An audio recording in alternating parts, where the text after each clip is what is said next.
up, bro? It's your boy Jersey Boy and Brooks. You can follow me on Facebook at Jersey Boy and Brooks. All subscribe on YouTube, Jersey Boy and Brooks, so we can chop it up. Real quick, I just wanted to share a thought on something. Drop some game on. Real quick, I want to talk about religion. And I know people might see the content of my page and shit like that. I kind of changed the content of it, but real quick, I just want to drop some game on the origin of the beliefs that we partake in today. Me, myself, I grew up Baptist or grew up Christian, as a kid, like most of us. And I come to find out as I got older, I started to realize that a lot of us black people follow religion primarily out of fear and out of tradition. Because growing up as a kid, I went to Bible study, I went to Sunday school, and you ask a lot of questions. And I realized as a child, the questions that I'm asking, nobody's solidifying an answer that's satisfying as to what I want to know. A lot of us, I've come across a lot of black Christians and stuff like that they don't really know the origins of their belief. I said to somebody before, I give you $100 right now if you tell me who started the Christian denomination. They don't know. They have no clue. Because what it is with black people, we follow stuff, like I said, out of tradition and out of fear. We don't really know the origins of the beliefs that, we're taught to believe in. We just believe in it because grandma taught it to us. Because, grandpa taught it to us. We're raised up on these beliefs. You see what I'm saying? And a lot of us don't ask questions. Just the videos for those who are trapped in Christianity, who have questions, who want to know. And a lot of times when I was going to church and going to Bible study, the questions I was asking, the only thing they could come up with is to doubt is the devil. That's the only thing they could come up with. To be doubtful is Satan. And the thing is, a lot of people have to understand this. I'm about to talk from the foundation of history real quick. I'm going to just say this like this. What I'm about to say is not my opinion. This is not what I think. This is not something that's written down in a book. A lot of black people don't know history. We simply don't know. We know about slavery. That's what we think history is. Slavery, and we just been slaves, and that's it. That's where we go off. We have to understand this. Let's just talk facts, truth and reality. Because black people, we don't like facts, truth, and reality. We are a group of people that do not like truth. We are not honest with ourselves at all whatsoever. So let me just say this, and I don't care what I don't care what Pastor Jones say. I don't care. Let's just tell the truth real quick. Let's just drop some history real quick. For one, black people in America, what they don't tell you is this. For one, most black people were already here anyway. Some of the original people, some of the native people that are already here, if you're a black American, 9 times out of 10, your family are from the natives that was already here. And some of us came over here on slave ships. So what happened is this. Black people were slaves for 500 years, okay? For a very, very long time. If you want to count from the antebellum slavery here in America.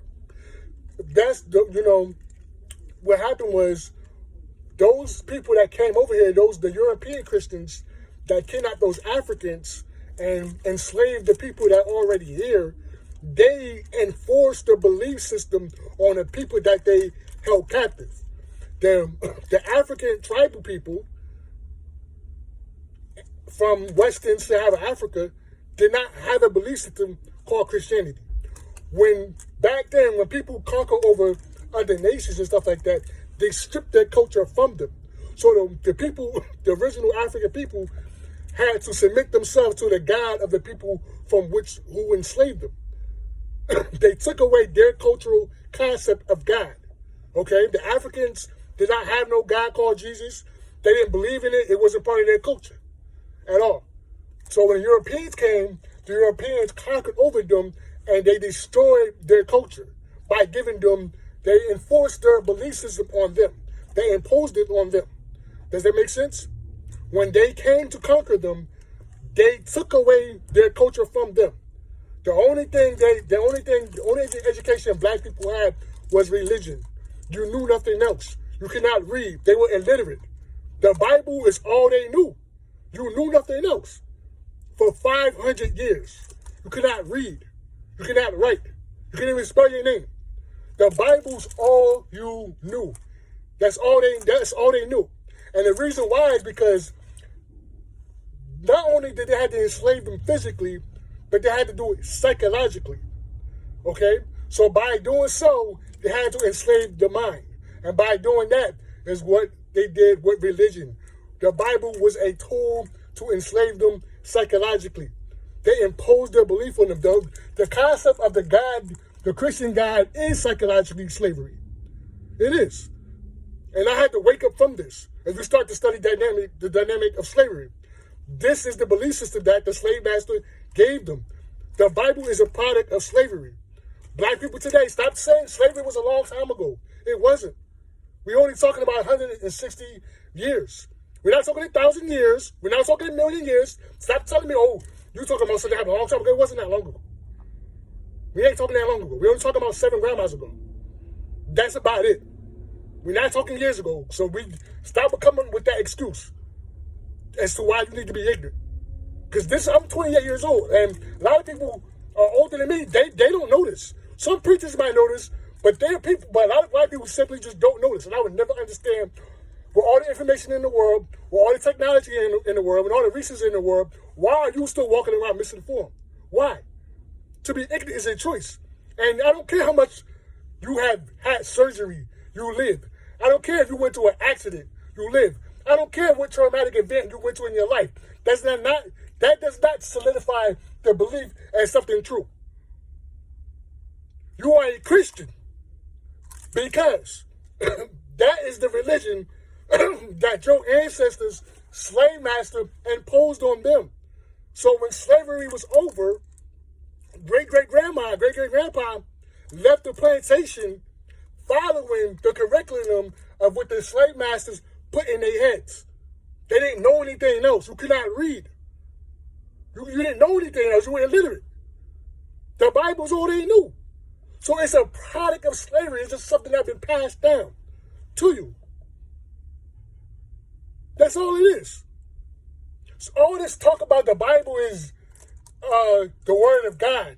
And I used to be scared to talk like this, but when you start to wake up, you start to realize the mind game that you've been trapped under. The foolishness that when you become conscious, you start to look at it, the foolishness that you've been believing in. Foolishness. Because to me, religion is complete foolishness. And I'm not saying that there is no God. I'm not saying that. But the concept of God that the slave masters was giving his slaves, great-grandma and great-grandpa, the whole purpose was to enslave them. They used religion as a psychological weapon to keep the slaves obedient and submissive by giving them religion, telling them to be forgiven, telling them to be caring. Somebody steal from you, but they steal from you. Somebody harm you, let them harm you. Promising them the false illusion of heaven.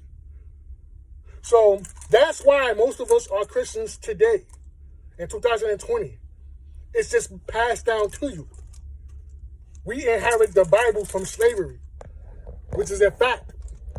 It's a fact. It's not my opinion. I didn't make this up. This is what happens when you choose belief, faith over facts.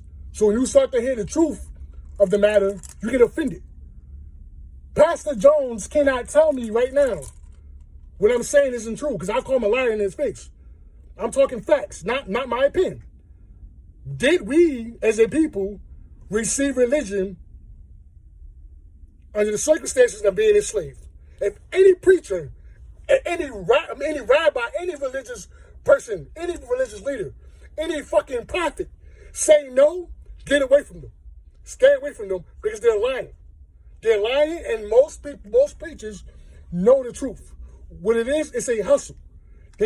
Religion is a hustle. It's to make money of people being ignorant.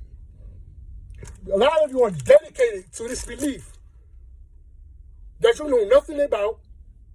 You don't ask questions, and you think that to have doubt is Satan. And that in itself is enslavement. The preacher himself is psychologically enslaved to get up there on Sunday to tell you that same bullshit lie that we inherit to believe.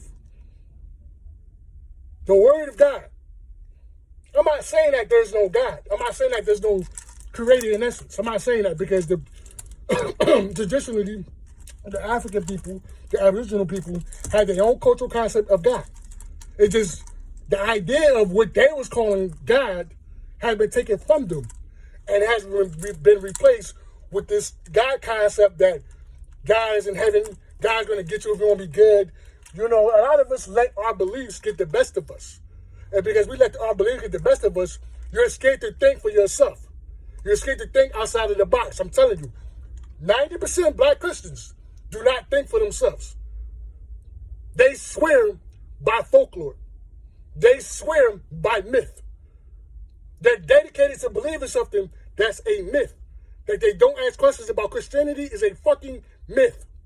It is. Whether you like it or not, it's a myth. The thing is, all religions originally come from Africa anyway.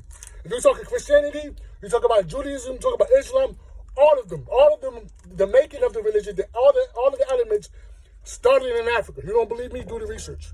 You can read a book by John G. Carter, I think. He has a book called I can't quote the book right now on the top of my head. I know Walter Williams has a great book too, based on Christianity.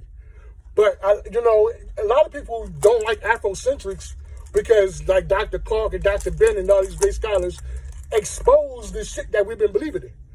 The only thing they can come up with is the devil.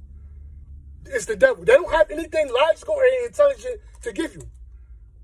And if you want to wake up from the illusion of Christianity, I'm telling you, look at the origin of slavery. Look at the origins of it. How I actually woke up was I came across this book, was How to Make a Negro Christian. It's a real book. It's actually a slave manual that was written. And at this time, when I came across this book, when I was going to school, I was going to UCC, and as I was reading it, I brought it to my professor, and he was a history teacher, and he was explaining to me, most of us are Christians because of slavery. That's really just basically what it is. Blacks still submit themselves to the religion that the slave owners put in their heads. And it's just the truth. And nobody can refute what I'm saying. You can't refute it. You can't. What are you going to say? I'm lying? Or is the devil talking? No. I'm not saying that there's no God. I never said I didn't believe in God. I'm not saying you don't have to be religious to believe in God. You don't have to follow a doctrine to believe in God. You see what I'm saying? You don't have to. To believe in God, for one, is a choice. Either you believe or you don't. I acknowledge that there's something there. I know that there's something there higher than me, but I don't let the belief get the best of me. That's the difference between me and somebody that's following something out of fear. Because most of you believe in the Bible out of fear. And most of you believe in it because it's tradition. That's why you believe in it. It's not because it's true. And what I'm saying to people who are trapped in the belief, they will come across this video and say, I'm talking crazy, or this the devil talking and all these things, because most black people don't think for themselves anyway. They believe out of tradition. You don't care about facts, the truth, or reality. But defeat what I'm saying. Defeat what I'm saying, because you can't. You can't defeat what I'm saying. The Bible's a product of slavery. Defeat that. Black people got slavery. Black people got religion from the slave masters. Defeat that. How? You can't. History is history. You can't defeat that. I don't care what Pastor Jones is saying. I don't care if you fell off a house or fell off a building and you got up and kept walking. That does not solidify the belief in something true. It doesn't at all. And like I said, I had to become conscious and waking up to the truth of the matter, of the reality that most of us don't live in reality. We live by illusions. We walk by faith. And I had a problem with that in itself. Faith. I'm like, if it's so true, why does it take so much faith to believe in it? Because faith isn't factual. Faith isn't for sure. I can have faith right now that the corner store is open and then be closed. And if I get there, my faith tells me. Faith is a subjective of failure. Faith does not make something legit. So all this faith, the fact that you got to have so much faith should make you question. So if you are a black Christian, you come across this video and you want to know the truth of the origins of your belief, you should check out Hidden Colors. You should check out some of Dr. John Henry Clark's. Check out a lot of Afrocentrics, such as Dr. Yusuf Ben. A lot of great scholars out there, black scholars out there, have a great breakdown and a great a great teaching on the origin of the beliefs that we've been taught to believe in. And if you come across the video, you're a Christian, you want to pray for me and I'm the devil and all these things, defeat what I'm saying, because you can't. You can't. The religion has been called out already. It's moot. It's a false fallacy. It's holes in it. So, and people would say, well, you used to believe in it. As a child, I'm going to believe. I don't know any better. I'm going to believe because I don't know any better. You teach me to believe in it as a child, of course I'm going to believe. I don't know no better. But then I don't have no excuses because I got my own mind. I got a mind of my own. I got a mind of my own. And you're entitled to believe what you want. And you're entitled to not. I could just simply say, what if I don't want to believe in it? You want to pray for me? Being ignorant is a choice. What you don't know is on you. And what you don't want to know is on you. Being ignorant, like I said, is a choice. It's a choice. We live in an era of information. We live in an era of technology. With the click of a button, you can find out everything you want to know. Or you can go to the library. There's no way niggas is 30, 35 years old, 40, 50 years old, young like me. There's no way you could be my age, walking around, still sitting in church with our elders, misinformed. There's no way you could. I don't go to church. I don't see how you're 28 years old and you're 25 years old sitting in church. How? You can twerk and you can do all these things and all this other shit, but you won't take the time out to educate yourselves. You won't take the time out to educate yourselves. There's nothing wrong with the belief. You can believe in it because religion can teach you to have faith. Religion can teach you to be humble. The Bible is a great teaching lesson. It has a great message to it. It can teach you to be spiritual. There's nothing wrong with that. But we believe out of fear. Out of fear in a tradition. And that's the problem. That's what I'm trying to get us. I wish as a people, as a group, we could come out of psychological enslavement. Psychological enslavement. Because that's what it is. Most of us are psychologically enslaved. You can keep the belief. There's nothing wrong with the belief. All the religions come from us anyway. If we do the research. The great Africans was teaching this shit way before. Before the Africans was practicing Christianity and Islam and Judaism before they start giving it names. So, it is what it is. If you want to comment, you can comment. You can find me on Facebook, Jojo M. Brooks. Subscribe to my YouTube channel, Jojo M. Brooks. I'm out.